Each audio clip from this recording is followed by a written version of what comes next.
น้องก็ต้องเป็นตัวตึงคือกันโอ้น้องตึงอยู่แล้วไอ้ตึงป่ะน้องตึงอันนั้นได้ตึงอันนี้ก็บ่ตึงอันนี้นี่ก็ใจจ่ บ่ อย อันนั้นตึง อันนั้นตึงโอ้ภาษาเขมร เขมร ก ระหม่อม เอา กระหม่อมทรอย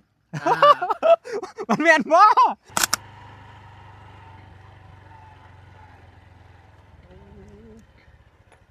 โอ้มันเจ้าของบริษัทได้นี่แม่นแล้วสวัสดีไอ้ เอาสวัสดีน้อง โอ้โดยไอ้ มาได้ทางไหน โอ้น้องมาต่างแต่ทิศเหนือผลจำปาสัก เอาทิศเหนือจำปาสักว่ะ แม่นไอ้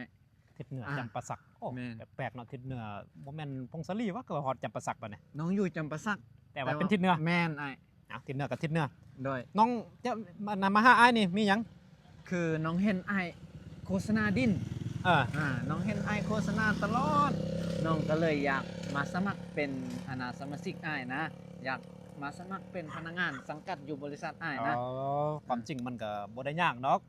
พวกอ้ายก็ต้องการ แต่ว่าก่อนที่เป็นพนักงานสังกัดในบริษัทของพวกอ้ายนี่หั่นน่ะ อืม เพราะว่าพวกอ้ายนี่เป็นตัวตึงเด้ โอ้ น้องก็ต้องเป็นตัวตึงคือกัน โอ้น้องตึงอยู่แล้วไอ้ ตึงป่ะ น้องตึง อันนั้นได้ตึงอันนี้ก็บ่ตึงอันนี้นี่ก็ใจจ่ บ่ อย อันนั้นตึง อันนั้นตึงโอ้คักแน่นอนนี่เนาะ อ่า เอาจังสิเนาะเพราะว่าลูกค้าเฮานี่มีหลายแบบบางทีก็เป็นคนส่วนเผ่า อืม บางทีคนต่างประเทศต่างชาติยังก็มีเบิด โอ้ อ้ายล่ะอยากทดสอบน้องว่าน้องนี่ได้หลายภาษาบ่ ดีเลยไอ้ น้องเก่งบ่ ได้เกือบหมดภาษา ทั่วโลกนี่บ่ ทั่วโลกเกือบได้หมด ป๋อมันคือจึงแท้ว่ะ อืม เอาจังสิภาษากะโมบุ้งดู โอ้ เอาภาษากะโมกัน สมัยเรื่อยู่มาแต่แฮม โอ้คืออยู่เนาะ เออ ภาษามง กูรู้ลุงเกามงเตี้ยเตี้ยฟื้อ โอ้ ว้าว คืออันนี้ก็คือเพราะว่าลูกค้ามงมื้อนี้ก็เอา2ตอน โอ้แมันบอกไอ้ เอาภาษาอังกฤษ อังกฤษ อืม โอ้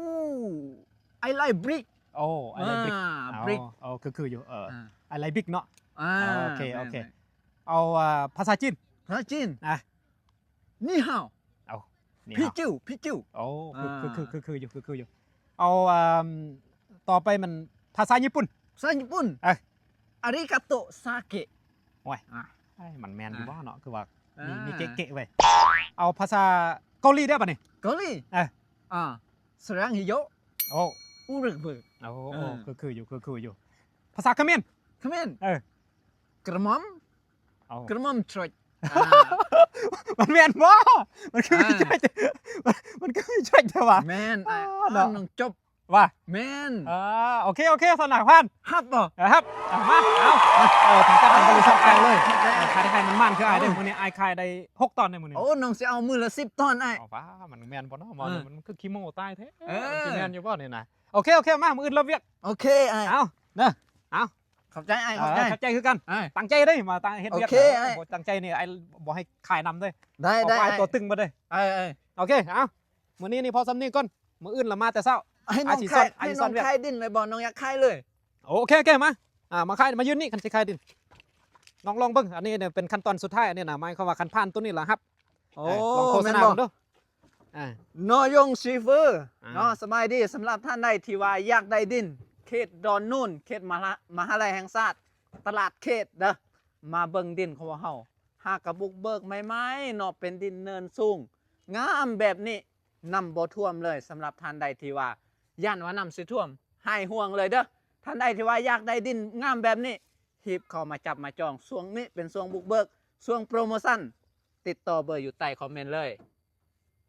โอเคขอบใจ ขอบใจ